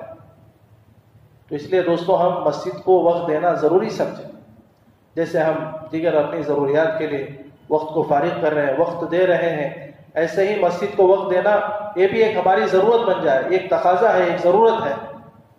روزانہ ہم اپنا وقت طے کریں اور اس میں مسجد کو آباد کرنے کی محنت فکر ہر ایک کو لایا جائے، ہر مصلی کو، ہر مسلمان کو لایا جائے، اور پھر وہ سارے حلقے قائم ہو جائیں جو اللہ کے نبی کی مسجد میں قائم تھے۔ حضرت ابو ہریرہ رضی اللہ عنہ بازار میں گئے اور اعلان کیا کہ اے بازار والوں، تمہیں کیا ہو گیا کہ وہاں مسجد میں اللہ کے نبی کی میراث تقسیم ہو رہی ہے اور تم یہاں، کس چیز نے تمہیں عاجز بنا دیا؟ تو لوگ دوڑ کر گئے اور ابو ہریرہ رضی اللہ عنہ وہیں کھڑے رہے۔ لوگ گئے اور واپس آ گئے۔ ابو ہریرہ رضی اللہ عنہ نے پوچھا کیا ہوا؟ فرمایا کہ وہاں تو کوئی چیز نہیں بٹ رہی ہے، تقسیم نہیں ہو رہی ہے۔ تو انہوں نے کہا کہ تم نے وہاں کیا دیکھا؟ فرمایا کسی کو ہم نے نماز پڑھتے ہوئے دیکھا، کسی کو ہم نے ذکر کرتے ہوئے دیکھا، حلال اور حرام کا مذاکرہ کرتے ہوئے دیکھا، قرآن سیکھ کے سکھاتے ہوئے دیکھا۔ فرمایا یہی تو اللہ کے نبی کی میراث۔ دوستو عزیزوں یہ حلقے فرمایا، یہ اعمال، دعوت کا حلقہ لگ جائے، سیکھنے سکھانے کا، تعلیم و تعلم کا، قرآن کا اور مسئلے مسائل کا، یہ سارے حلقے ہماری مسجدوں میں لگیں، یہاں تک ہمیں محنت کرنا ہے۔ اس کے لیے دوستوں وقت دینا ہے، روزانہ ہم اپنا وقت طے کریں گے، پھر مسجد آباد ہوگی، اللہ تعالیٰ ہمارے مسائل کو حل کریں گے۔ جہاں مسجدیں آباد ہوں گی وہاں محلے آباد ہوں گے۔ فضائل اعمال میں صاف لکھا ہے کہ مسجد کو آباد کرنے والے، راتوں میں اٹھ کر رونے والے، آپس میں محبت کرنے والے جہاں جہاں رہیں گے وہاں وہاں اللہ تعالیٰ آفتوں کو، عذابوں کو روک لیں۔ تو یہ آبادی کی محنت کا اثر ہے۔ مسجدیں آباد ہوگی، خیر و برکتیں نازل ہوں۔ اسی طرح دوستوں عزیزوں بزرگوں، جس طرح مسجدوں کو آباد کرنا ہے ایسے ہی ہمارے گھر بھی اعمال دعوت سے آباد ہوں۔ جیسے مدینے میں ایک ماحول تھا، اللہ کے نبی گھروں میں ٹہراتے تھے، نئی نئی مستورات کو، نئی نئی آنے والی عورتوں کو جو ایمان میں داخل ہوتی ان کو گھروں میں ٹہراتے اللہ کے نبی، اور صحابہ ان کی نصرت کرتے، انہیں دین سکھاتے۔ قبیلہ عبد القیس کو اللہ کے نبی نے ٹہرایا مدینے کے گھروں میں، اور پھر پوچھا ان سے کہ بتاؤ تم نے اپنے بھائیوں کو کیسے پایا؟ انہوں نے کہا اللہ کے نبی انہوں نے ہمیں بہترین اور نرم بستر پر سلایا، بہترین کھانا کھلایا اور ہمیں دین بھی سکھایا۔ تو فرمایا صحابہ نصرت بھی کرتے تھے، ان کے کھلانے کا، ان کے آرام کا، راحت کا خیال بھی رکھتے اور انہیں دین بھی سکھاتے۔ یہ فرمایا یہ اعمال ہمارے ہر گھر میں زندہ ہو جائیں، اس کے لیے گھر پر محنت، گھر کی تعلیم کے ذریعے سے گھروں پر محنت کرنا ہے، اور مسجد کی تعلیم، مسجد کی آبادی کی محنت کے ذریعے سے مسجد کو آباد۔ دوستو عزیزوں یہ دو بنیادی اس وقت تقاضے ہیں، دو بنیادی تقاضے بلکہ ضرورتیں ہیں کہ آج ہماری یہ ضرورت ہے کہ ہمارا گھر بھی اعمال دعوت سے آباد رہے اور ہمارا تعلق بھی مسجد سے قائم رہے۔ فرمایا جب تک یہ چیز رہے گی دین زندہ رہے گا، دین کی اہمیت باقی رہے گی، گھروں میں دین زندہ رہے گا۔ صحابہ کے گھروں کا ماحول بنا ہوا تھا جس کی وجہ سے دین کی عمومی فضا تھی۔ بچوں کے اندر دین پر چلنے کے جذبات، عورتوں کے اندر دین پر قربانی دینے کے جذبات، دین پر مر مٹنے کے جذبات، یہ سب ان کے گھروں سے زندہ تھے، ان کے گھروں میں زندہ تھے۔ اس کے لیے دوستو عزیزوں یہ آواز لگائی جا رہی ہے کہ ہمارے اندر یہ چیزیں یہ ساری چیزیں، یہ سارے اعمال پیدا ہو جائیں، اس کے لیے محنت ہے۔ گھر کی تعلیم اس وقت بنیادی ضرورت ہے۔ جن جن گھروں میں تعلیم ہوگی وہاں دین زندہ ہوگا، دین کی فضا بنے گی، بچوں کے اندر دین کا شوق آئے گا، اور پھر بچوں کے اندر دین کی اہمیت آئے گی، عورتوں میں دین کی اہمیت آئے گی، دین پر چلنے کا شوق آئے گا، حتیٰ کہ اللہ کے راستے میں نکلنے کے جذبات بنیں گے عورتوں کے۔ ورنہ فرمایا آج سب سے زیادہ رکاوٹ وہ عورتوں کی طرف سے، گھر والوں کی طرف سے، کہ نکلنا چاہتے ہیں، وقت لگانا چاہتے ہیں، لیکن گھر کے حالات ایسے ہیں کہ رکاوٹیں ہیں۔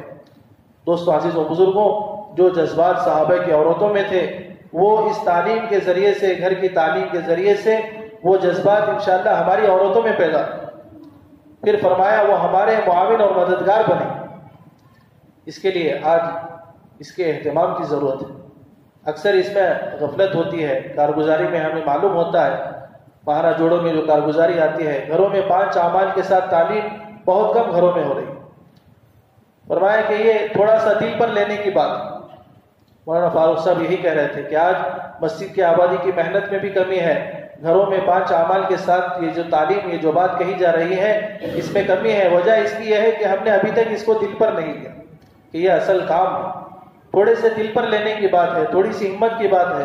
دوستو عزیزوں، جب ترتیب بن جائے گی پھر کیا ہے، چل پڑے گی، گھروں میں اعمال ہوتے رہیں گے، پھر دھیرے دھیرے اس کے اثرات گھروں میں آئے، دھیرے دھیرے اثرات آئے۔ ایسا نہیں کہ فوراً بھی ہو جائے، بلکہ اثرات دھیرے دھیرے آتے ہیں، دھیرے دھیرے تبدیلی آئے گی، دھیرے دھیرے عورتوں کے اندر تبدیلی آتی رہے گی۔ پھر عورتیں اللہ کے راستے میں خود نکلنے کے لیے تیار ہو جائیں، ہمیں بھی بھیجنے کے لیے تیار ہو جائیں۔ اس کے لیے دوستو ہمیں عزائم کرنا ہے کہ یہ اعمال ہمارے گھروں میں زندہ ہوتا ہے۔ یہی اصل محنت ہے کہ صحابہ کی عورتیں معاون مددگار بنتی تھیں، حتیٰ کہ اللہ کے راستے میں نکلنے کا شوق اور جذبہ رکھتی تھیں، خود تیار ہو کر آتی تھی۔ غزوہ خیبر کے موقع پر 100 عورتیں اللہ کے نبی کے پاس آئیں اور کہنے لگی کہ ہم بھی اللہ کے راستے میں نکلنا چاہتے ہیں۔ اللہ کے نبی نے پوچھا کہ تمہارا کیا کام ہے؟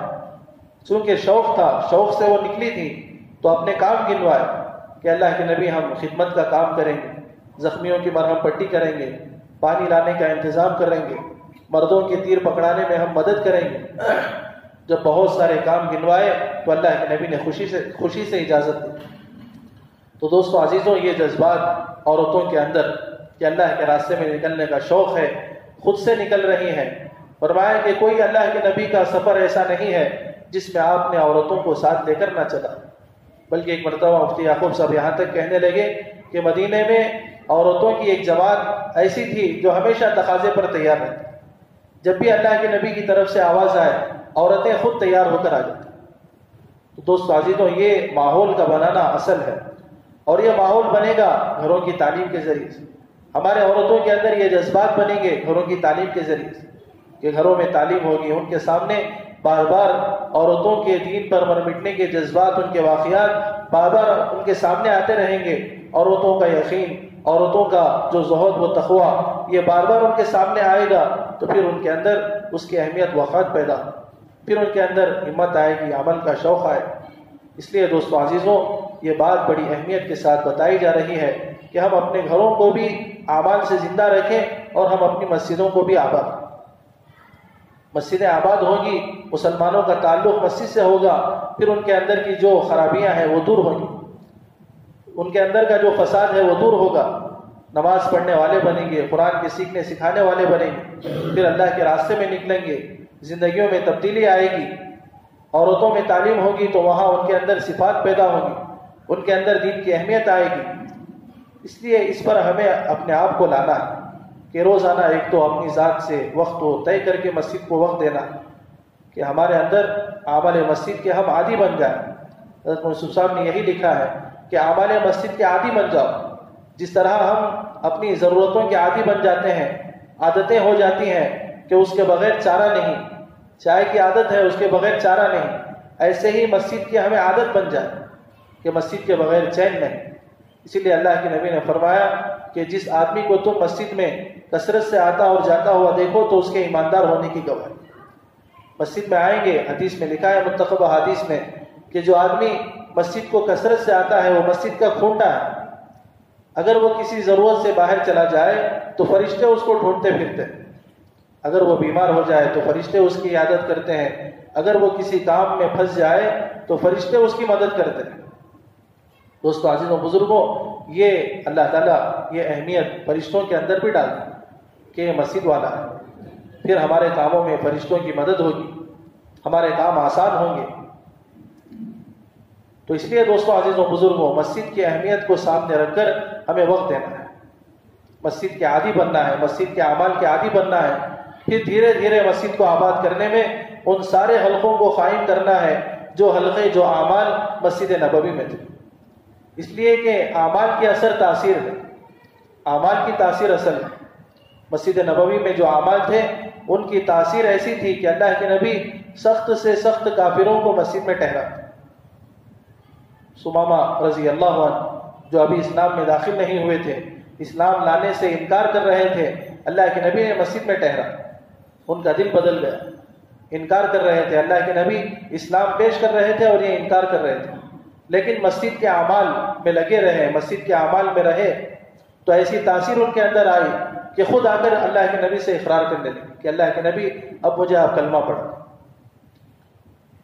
ایک قبیلے والوں کو اللہ کے نبی نے مسجد میں ٹھہرایا، اسلام کو پیش کیا. انہوں نے کہا کہ ہم اسلام کو قبول کریں گے لیکن اپنے بتوں کو نہیں توڑیں گے، زکوٰۃ نہیں دیں گے، اللہ کے راستے میں جہاد نہیں کریں گے. تو اللہ کے نبی نے فرمایا کہ ان کے لیے مسجد میں خیمہ لگا، مسجد میں ٹھہرایا گیا.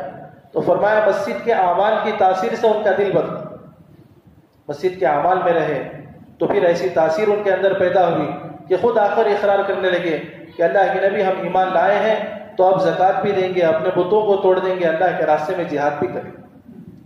تو فرمایا یہ اعمال کی تاثیر کہ اگر ہماری مسجدیں اعمال سے آباد ہوں گی تو اس کا اثر آنے والوں پر پڑے گا، آنے والوں کے دل نرم ہوں گے، آنے والوں کے دل نرم ہوں گے، پھر وہ حق بات کو قبول کرنے والے ہوں.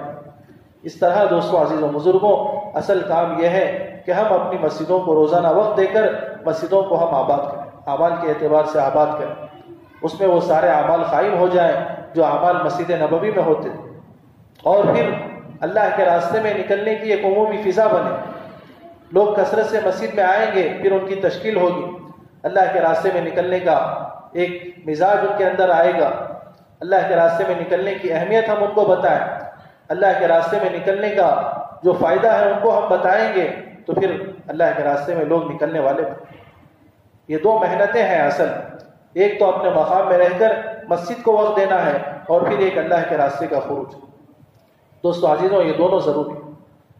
حضرت مولانا یوسف صاحب نے لکھا ہے مدینے کا جو ماحول اللہ کے نبی نے بنایا تھا کہ ہر صحابی کا وقت لگ رہا تھا کم از کم سال میں 6 سے 7 مہینے.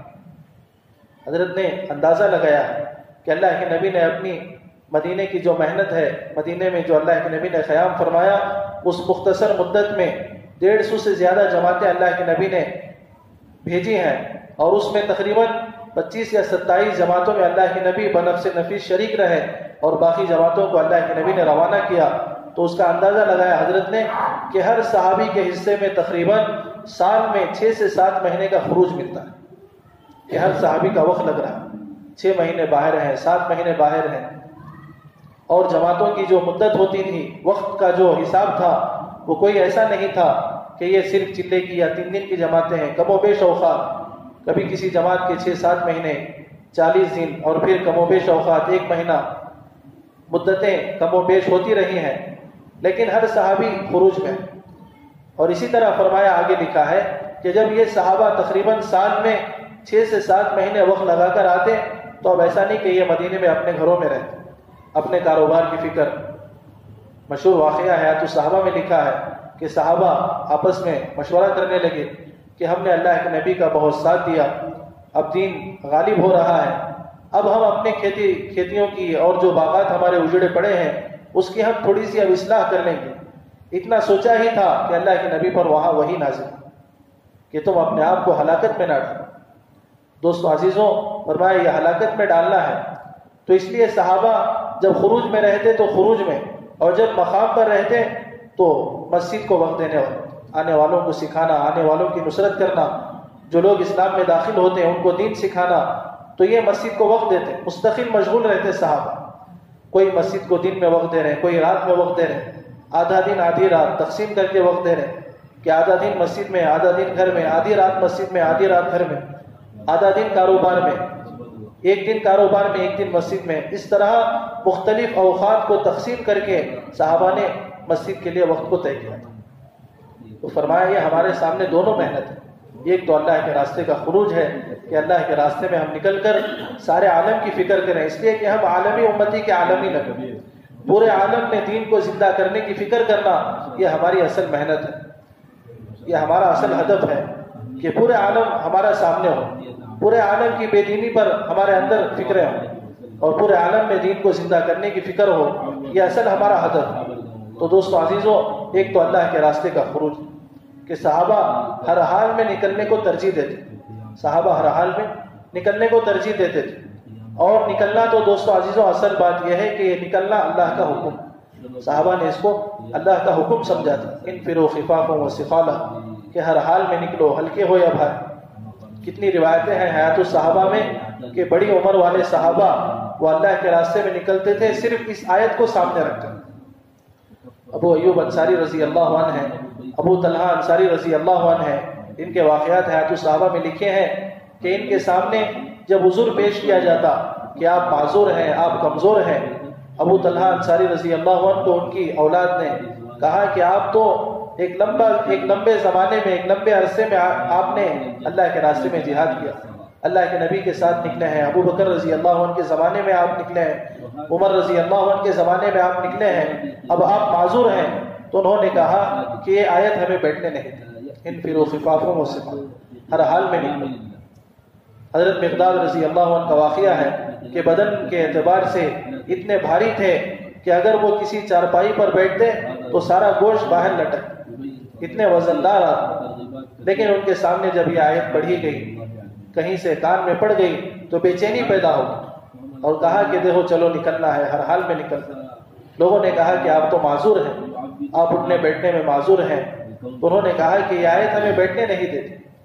دوستو عزیزوں، اصل بات یہ ہے کہ صحابہ نے نکلنے کو اللہ کا حکم سمجھا تھا اور ہم نے اللہ کا حکم نہیں سمجھا. ہم سمجھتے ہیں کہ بس یہ ایک ثواب کی چیز ہے، ایک کار خیر ہے، کر لیں گے ثواب ملے گا، نہیں کریں گے کوئی بات نہیں. فرمایا دوستو عزیزوں، اللہ کے راستے میں نکلنا یہ اللہ کا امر ہے، اس کو ہم اللہ کا حکم سمجھیں کہ یہ اللہ کا حکم ہے، اللہ کا امر ہے. جیسے نماز ایک فریضہ ہے، ایک اللہ کا حکم ہے، زکوٰۃ ایک امر ہے، حج ایک امر ہے، ایسے ہی اللہ کے راستے کا خروج ایک امر ہے. اس لیے حضرت عمر رضی اللہ عنہ کا قول ہے، فرمایا کہ جہاد یہ حج سے بھی افضل ہے. حج ایک فریضہ ہے، ایک حکم ہے، لیکن اللہ کے راستے کا خروج یہ حج سے زیادہ اہمیت کا حامل ہے.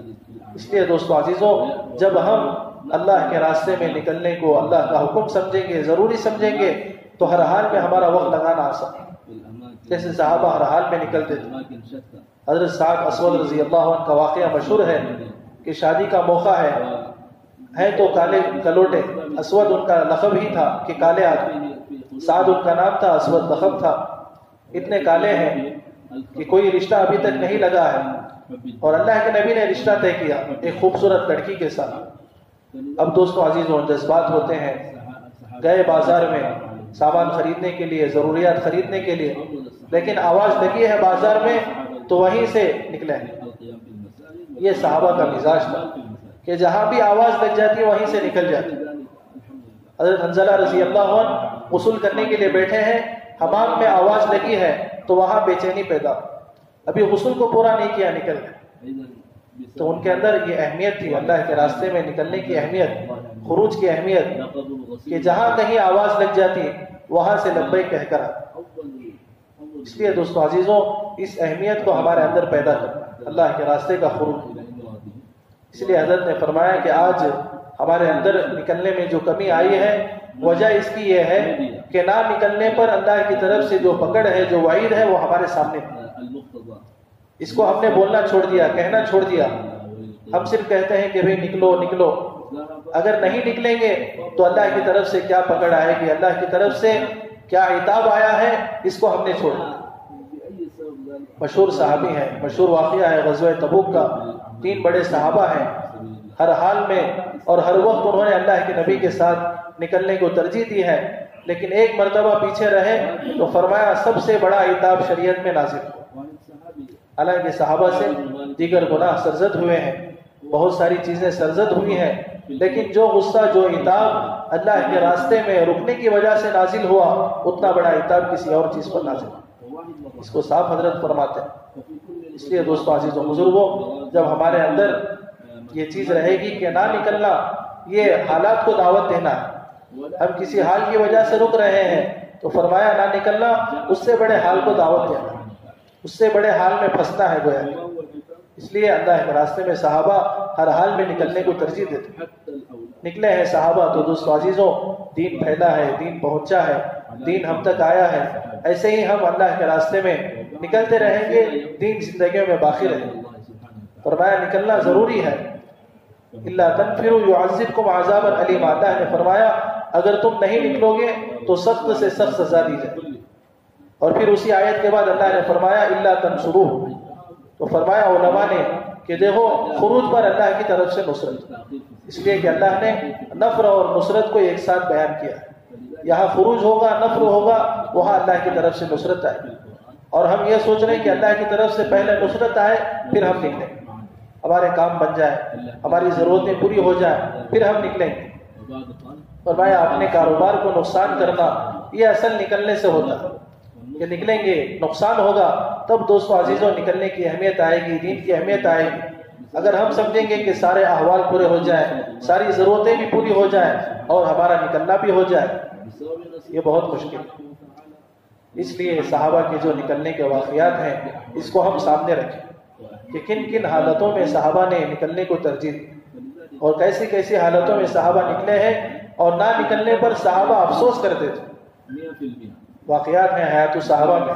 عبداللہ بن عمر رضی اللہ عنہ کم سن لڑکے ہیں، غزوہ بدر کے موقع پر اللہ کے نبی کے سامنے پیش کیے گئے. فرماتے ہیں کہ اس وقت ان کی عمر صرف 8 سال کی تھی اور اللہ کے نبی نے کم سنی کی وجہ سے واپس کر دیا کہ تم ابھی بچے ہو. تو حضرت عبداللہ بن عمر رضی اللہ عنہ فرماتے ہیں اللہ کے نبی نے جس دن مجھے واپس کیا ہے وہ دن میری زندگی کا سب سے غمزدہ دن. جتنا اس دن رویا ہوں میں اتنا کسی دن نہیں رویا. تو صحابہ روتے تھے.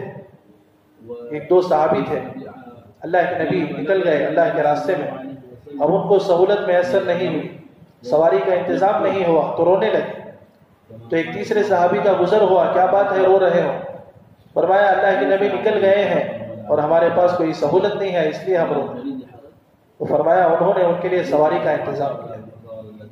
امیر المؤمنین عمر رضی اللہ عنہ کے زمانے میں ایک صحابی آئے اور اللہ کے راستے میں نکلنے کی خواہش ظاہر کی اور کہا امیر المؤمنین میرے پاس سہولت نہیں ہے.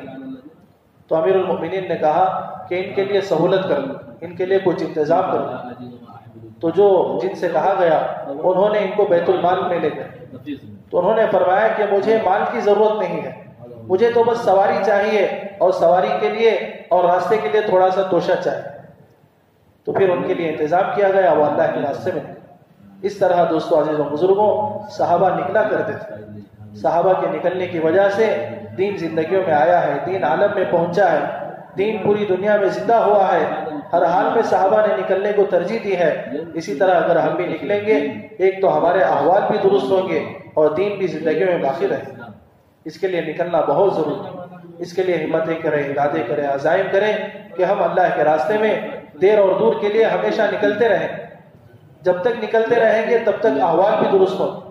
فرمایا نہ نکلنے کی وجہ سے پھر دوستو عزیزوں اللہ کی طرف سے حالات بھی آتے ہیں، اللہ کی طرف سے عتاب بھی آتا ہے. جیسا کہ کعب بن مالک رضی اللہ عنہ کا واقعہ ہے، انہوں نے نہ نکلنے کو ترجیح دی تو پھر اللہ کی طرف سے پکڑ آئے، بڑے امتحانات آئے، بڑے امتحانات سے انہیں گزرنا پڑا. تو اسی طرح فرمایا کہ اگر ہم نکلنے کو ترجیح نہیں دیں گے تو مختلف حالات کے ہم بھی شکار ہوتے رہیں. ایک حال گیا، دوسرا حال آیا، دوسرا حال گیا، تیسرا حال آیا. مختلف بیماریاں، احوال، کاروبار کے اعتبار سے، زندگیوں کے اعتبار سے، صحت تندرستی کے اعتبار سے. اسی لیے حدیث میں ہے کہ جب تک اللہ نے صحت دی ہے اس کو غنیمت سمجھے، فرصت دی ہے اس کو غنیمت سمجھے. مشغولی سے پہلے فرصت کو غنیمت سمجھے، بیماری سے پہلے صحت کو غنیمت سمجھے کہ یہ چیزیں اللہ کے دین کے لیے استعمال ہو جائیں. ہماری جان، ہمارا مال یہ دوست عزیزوں اللہ کی طرف سے امانت ہے. اللہ نے دیا ہے تاکہ ہم اس امانت داری کا حق ادا کریں اور اس کو اللہ کے راستے میں صحیح طریقے سے قربان کریں. جان کو قربان کریں، مال کو قربان کریں. صحابہ نے مال کا موقع آیا وہاں مال لگایا، قدم پیچھے نہیں ہٹایا. جان دینے کا موقع آیا جان کو بھی جھونک دیا. حتیٰ کہ فرمایا کہ صحابہ نے دین پر مال لگایا نہیں بلکہ مال جھونکا. نظام میں بزرگ کہنے لگے ایک تو مال لگانا ہوتا ہے، ایک تو مال جھونکنا ہوتا ہے، کہ سب کچھ جھونک دیا، کہ سب کچھ لگا دیا، حتیٰ کہ اپنے پاس بھی کچھ باقی نہیں رکھا. ایسے دوستوں عزیزوں بزرگوں صحابہ نے قربانی کی. اپنا سب کچھ لگا دیا صحابہ نے دین کے لیے، اللہ کے راستے میں نکلنے کے لیے، اللہ کے دین کو زندہ کرنے کے لیے، اللہ کے دین کو زندہ کرنے کے لیے اپنا سب کچھ صحابہ نے قربان کر دیا، تب جا کر دین دوستوں عزیزوں ہم تک پہنچا۔ اس کے لیے ہم بھی ارادے ہمارے ایسے ہی ہوں، عزائم ہمارے بلند ہوں، عزائم میں ارادوں میں کوئی کمی نہ ہو۔ جتنے اونچے عزائم ہوں گے، جتنے اونچے ارادے ہوں گے، دوستوں عزیزوں اللہ کی طرف سے مدد آئے، نکلنا آسان ہوگا، اللہ کی طرف سے راستے کھلیں گے۔ راستے بنانے والے اللہ ہیں، رکاوٹوں کو دور کرنے والے اللہ ہیں، اور پھر آسانیاں پیدا کرنے والے اللہ ہیں۔ اگر ہم یہ سوچیں گے کہ ہماری طرف سے ہے، تھوڑا سا ہم اور محنت کر لیں گے، تھوڑا سا اور کاروبار کو دیکھ لیں گے اور احوال کو درست کر لیں گے، تو فرمایا اس میں رکاوٹیں اور بڑھتی جائیں گی۔ اگر ہم ہمت کر کے قدم اٹھائیں گے تو پھر اللہ تعالیٰ رکاوٹوں کو دور کر لیں گے۔ حیات الصحابہ میں لکھا ہے، ایک دیہات کی ایک عورت کا واقعہ اللہ کے نبی نے بیان فرمایا کہ اللہ کے راستے میں نکلنے پر اللہ نے اس عورت کی کیسی مدد کی۔ اللہ کے نبی نے واقعہ بیان فرمایا ایک صحابی سے، ایک دیہاتی سے، کہ دیکھو یہ جو سامنے دروازہ نظر آ رہا ہے، ہاتھ سے اشارہ کر کے فرمایا کہ یہاں ایک عورت رہتی تھی، اور اس کا یقین، اس کا تعلق اللہ سے ایسا تھا کہ وہ اللہ کے راستے میں گئی تو اس کی ایک بکری تھی، 11 بکریاں تھی، کپڑا بننے کا ایک کانٹا تھا جس سے وہ کپڑا بن کر اپنی زندگی کا گزارا کرتی تھی۔ تو وہ گئی اللہ کے راستے میں، جب واپس آ کر دیکھا تو اس کا جو کپڑا بننے کا کانٹا ہے وہ گم ہو گیا، اور ایک بکری بھی گم ہو گئی ہے۔ تو اللہ کے سامنے عاجزی کرنے لگی، دعا کرنے لگی، کہنے لگی اے اللہ، جو تیرے راستے میں نکلتے ہیں ان کی حفاظت کا ذمہ یہ تیرے ذمہ ہے، یہ میرا کانٹا گم ہو گیا، یہ بکری گم ہو گئی۔ تو اللہ نے فرمایا اس جیسا ایک اور کانٹا، اس جیسے ایک اور بکری اللہ نے اس کو لوٹا۔ تو دوستو عزیزوں، ہمارے دکان کی، مکان کی، ہماری چیزوں کی حفاظت یہ اللہ کے ذمہ ہے۔ منتخب احادیث میں ایک حدیث ہے کہ اللہ کے راستے میں نکلنے والے ان کی حفاظت یہ اللہ کے ذمہ ہے۔ فرمایا 3 آدمی وہ اللہ کی حفاظت میں، حدیث کے الفاظ ہیں کہ 3 آدمی وہ اللہ کی حفاظت میں ہے، اور لکھا ہے کہ اللہ کی حفاظت کا مطلب یہ ہے کہ جب تک یہ دنیا میں رہیں گے اللہ تعالیٰ ان کے کاموں میں آسانی کریں گے، ان کی مدد کریں گے، اور جب یہ دنیا سے چلے جائیں گے اللہ تعالیٰ ان کی مغفرت کریں گے اور ان کو جنت میں داخل کریں گے۔ فرمایا 3 آدمی، پہلا فرمایا ایک تو گھر میں داخل ہوتے وقت سلام کرنے والا، کہ جو گھر میں داخل ہوتے وقت سلام کر کے داخل ہوگا وہ اللہ کی حفاظت میں ہوگا، اور دوسرا فرمایا جو مسجد کے لیے نماز کو چل کر آئے گا وہ اللہ کی حفاظت میں ہوگا، اور تیسرا اللہ کے نبی نے فرمایا جو اللہ کے راستے میں نکلے گا وہ اللہ کی حفاظت میں۔ دوستو عزیزو، اگر ہم اللہ کے راستے میں نکلیں گے ہم اللہ کی حفاظت میں رہیں گے، ہمارا جان اللہ کی حفاظت میں رہے گا، ہمارا مال اللہ کی حفاظت میں رہے گا۔ ورنہ دوستو عزیزو، حدیث میں لکھا ہے کہ اگر ہم اللہ کے دین کی محنت کو چھوڑ دیں گے، حدیث کے الفاظ ہیں کہ اگر تم اللہ کے دین کی محنت کو چھوڑ کر اپنے گائے بیلوں کی دموں کو پکڑ کر دنیا میں مشغول ہو جاؤ گے اللہ تعالیٰ تم پر ذلت مسلط ہے، اور وہ ذلت اس وقت تک ختم نہیں ہوگی جب تک کہ تم اپنے دین کی طرف لوٹ کرنا، جس میں دین کی محنت بھی داخل ہے، کہ جب تک اللہ کے راستے میں نکلیں گے، دین کی محنت کرتے رہیں گے اللہ تعالیٰ ہمیں عزت دیں گے۔ اگر دین کی محنت چھوڑ دیں گے، اپنے اپنے کاروبار میں، اپنی مشغولی میں مشغول ہو جائیں گے، فرمایا اللہ تعالیٰ ذلت مسلط ہے، اور یہ ذلت اس وقت تک نہیں ختم ہوگی جب تک کہ ہم اپنے دین کی طرف واپس لوٹ کر آئیں۔ اس لیے دوستوں یہ ساری چیزیں اگر ہمارے سامنے بار بار آتی رہیں گی تو پھر اللہ کے راستے میں نکلنے کی اہمیت پیدا ہوگی۔ اللہ کے راستے میں نکلنا یہ اصل مقصود ہے، اللہ کا امر ہے، بہت ضروری ہے۔ اپنی بے دینی، اپنے اندر کی بے دینی کو ختم کرنے کے لیے، دنیا میں جو بے دینی ہے، علاقوں میں جو بے دینی ہے، اس کو ختم کرنے کے لیے اللہ کے راستے میں چلنا پھرنا بہت ضروری ہے۔ چلنا پھرنا بہت ضروری ہے۔ چلنے پھرنے سے اللہ تعالیٰ احوال کو درست کرتے ہیں۔ آج ہم دیکھیں کارگزاریاں ہمارے سامنے ہیں، مختلف علاقوں کی کارگزاریاں ہم سن رہے ہیں، بار بار سن رہے ہیں۔ ارتداد کا ماحول ہے، بے دینی کا ماحول ہے، بے پردگی کا ماحول ہے۔ یہ کیسے دور ہوگی؟ یہ صرف سننے سنانے سے دور نہیں ہوگی کہ ہم یہاں کارگزاری سنیں اور پھر خاموش بیٹھیں۔ مختلف علاقوں سے کارگزاریاں آ رہی ہیں، ارتداد کی فضائیں عام ہیں۔ دوستو عزیزوں، نکلنے سے ارتداد ختم ہوگا، صرف سننے سنانے سے ختم نہیں ہوگا۔ جیسے حضرت ابو بکر رضی اللہ عنہ حضور صلی اللہ علیہ وسلم کے وصال کے بعد اسی طرح کی ارتداد کی خبریں آ رہی ہیں کہ فلاں علاقہ وہ مرتد ہو گیا، اپنے دین سے پھر گیا، کوئی قبیلے والے پھر گئے، کہنے لگے اللہ کے نبی ختم ہو گئے تو اب دین بھی ختم ہو گیا، کوئی زکوٰۃ کا انکار کرنے والے بن گئے۔ اور یہاں صحابہ حضرت ابو بکر رضی اللہ عنہ کو رائے دے رہے ہیں کہ اس وقت مدینے میں رہنا ضروری ہے، مدینے میں ٹہرنا ضروری ہے، یہاں کے احوال درست نہیں ہے۔ لیکن دوستو عزیزوں، ابو بکر رضی اللہ عنہ نے جماعت کو روانہ کیا، تو پھر یہ جماعت جیسے جیسے نکل لی، جہاں جہاں سفر کرتی گئی، پھر احوال درست ہوتے گئے، ارتداد ختم ہوتا گیا۔ دوستو عزیزوں، ارتداد جو مٹتا ہے وہ چلنے پھرنے سے مٹتا ہے، نکلنے سے مٹتا ہے، نکلنے سے ختم ہوتا ہے۔ تو اس لیے اگر ہم بھی نکلنے کو ترجیح دیں گے، نکلیں گے، اللہ تعالیٰ ارتداد کو ختم فرمائیں گے، پوری دنیا میں دین کو زندہ کریں گے۔ اس کے لیے دوستوں ہم ہمتیں کریں، ارادے کریں، عزائم کریں کہ جن کے قوائف پورے ہیں، بیرون کے قوائف 3 مرتبہ 4 مہینے لگے ہیں، وہ ہمت کر کے بتائیں کہ اللہ کے راستے میں 5 مہینے چلنا ہے۔